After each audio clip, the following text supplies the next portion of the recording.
இங்கே சேப்பாக் கிரிக்கெட் கிரவுண்டில் மேட்சஸ் பார்த்தீங்கன்னு வச்சுக்கோங்களேன், பவுலர்ஸ் வந்து வாலா ஜெயண்ட் அப்படின்ற இடத்துலேருந்து வந்து பவுலிங் போட ஆரம்பிப்பாங்க. இந்த வாலாஜான்றது யார், அவருக்கும் சேப்பாக் என்ன சம்மந்தம் தான் நீங்கள் பார்க்க போகிறோம். நார்காட் நவாப் அப்படின்றது வந்து பார்த்தீங்கன்னா முகலாயர்கிட்ட இருந்து தமிழ்நாட்டையும் தமிழை சுற்றி வட்டாரத்தையும் வந்து டேக்ஸ் கலெக்ட் பண்ணுறதுக்காக வந்து பர்மிஷன் வாங்கின ஒரு ராஜா. இந்த நவாப் வந்து பார்த்திங்கன்னா அதே நேரத்தில் ஹைதராபாத் இருக்க நவாபுக்கும் கூட அப்புறமே திருவாங்கூர் சமஸ்தானத்து கூட வந்து ஒரு நட்புறவாகவும் இருந்தாங்க. அதே நேரத்தில் தமிழ்நாடு வந்து ஒன்றா சேர்ந்து நவாப் கண்ட்ரோல் கிடையாது. நவாபுக்கு எதிர்க்கிற சில படைகளும் அந்த இடத்துல இருந்திருந்தாங்க. அந்த காலகட்டத்தில் வந்து அப்போ தான் வந்து ஃப்ரெஞ்சுக்காரனும் பிரிட்டிஷ்காரங்க ஊருக்குள்ள வராங்க. அவங்களுக்குள்ளே வந்து சும்மா இல்லாமல் நவாபு யாரோ ஒரு பக்கம் ஒரு சாரார் பக்கமாக வந்து சப்போர்ட் பண்ணுறதுனால என்னாச்சுன்னா ஃப்ரெஞ்சுக்காரங்க கடுப்பாகி வந்து பிரிட்டிஷ்காரங்களுக்கும் நவாபுக்கு எதாவது போர் ஆரம்பிக்கிறாங்க. அந்த போரில் நவாப் வந்து பிரிட்டிஷ்காரங்க ரொம்ப க்ளோஸ் ஆகிறாரு.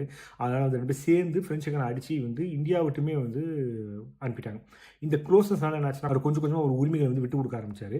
ஒரு பாயிண்டில் வந்து மொத்த பிரிட்டிஷ்காரங்க நவாபோட கிட்ட இருக்க அந்த டேக்ஸ் கலெக்ட் பண்ணுற அந்த மொத்த ரைட்ஸும் வாங்கிட்டாங்க. அப்புறம் நவாபுக்கு வேறு வேலையே கிடையாது. ஆட்கள் நவாப் என்ன பண்ணார், போர் அடிச்சு போச்சு, நம்ம வந்து மெட்ராஸ்க்கு போவோம் அப்படின்னு சொல்லி மெட்ராஸ் போகிறார். மெட்ராஸ்க்கு வந்தப்போ பார்த்தீங்கன்னா அவர் கிரிக்கெட் ரொம்ப பிடிச்சி போச்சு. அதனால் என்ன பண்ணுறாரு, சேப்பாக்கில் வந்து அவரோட இடத்த கொடுத்து அந்த இடத்துல ஒரு பெரிய கிரவுண்டு கட்டி அந்த கிரவுண்டுக்கு பக்கத்துலேயே அவர் வீடிங் கட்டி உட்காந்துட்டாரு.